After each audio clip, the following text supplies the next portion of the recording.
Hey, Sapphire likes math and history, and we are going to take a look at the factor of two numbers. So what we're going to do is learn about how to find the factors of two numbers. We have a simple word problem right here that we're going to try and solve. So you want to have equal number of buns and patties. So we're going to say buns is green and patties is red. If you see each pack of buns is 8 and each pack of patty is 12, how many packs do you need to buy to have an equal number of buns and patties? So we have to think about this for a moment. Let's try to take a look at how many each of the buns we have.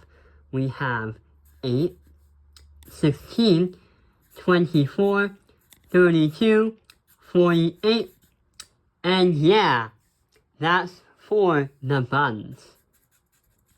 For the patties, we have 12, 24, 36, and 48. So there seems to be a relationship here. The relationship looks like if we examine that both of the lines have 24. And the problem is asking us, how many packs do you need to buy? So you have to have the number of buns and patties be the same. So after 1, 2, 3 packs of buns, you get 24. And after 1, 2 packs of patties, you get 24. So 3 plus 2 equals 5. So 3 packs of buns and 2 packs of patties.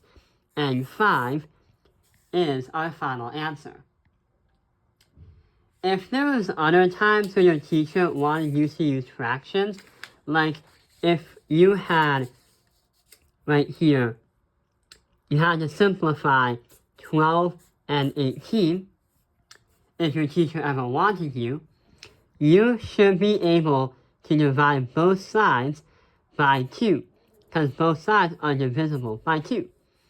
So 6 over 9, and then since we can divide both sides by 3, it becomes, 2 over 3.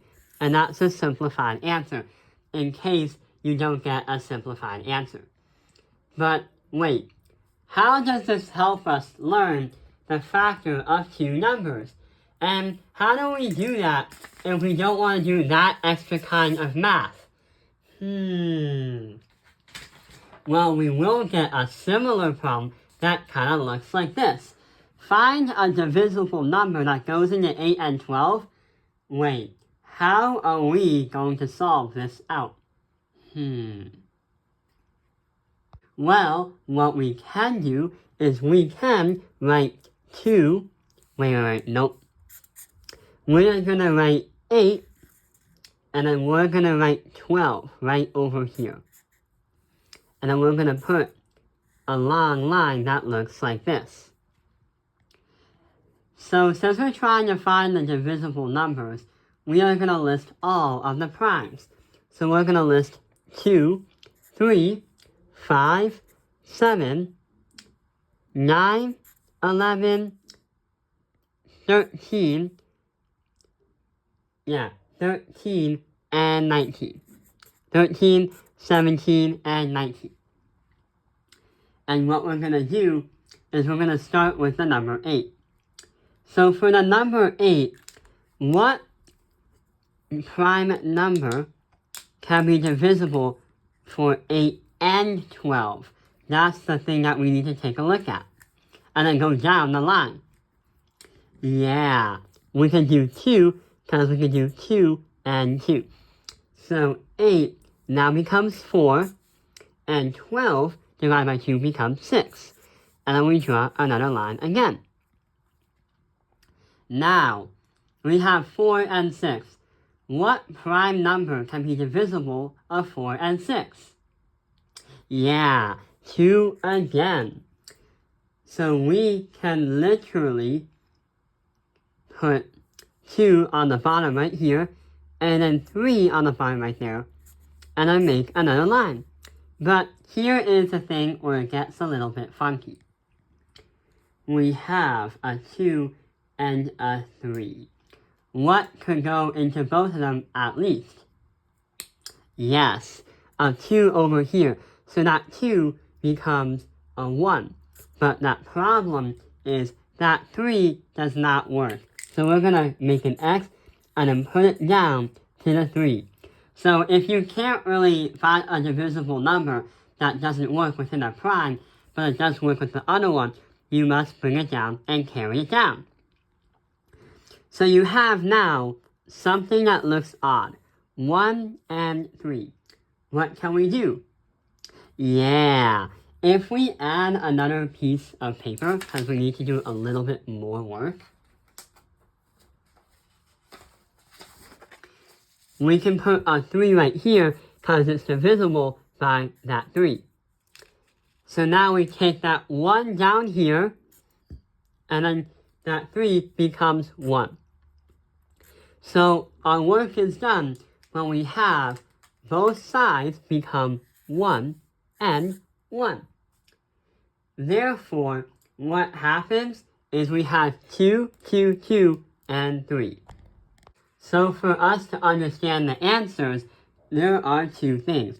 We can look at the greatest common factor, and that is going to be in parentheses. So the greatest common factor of 8 and 12 is going to be 2 times 2 equals 4.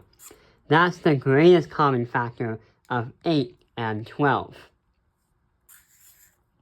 But if we take a look at the least common multiple, that is going to be multiply all primes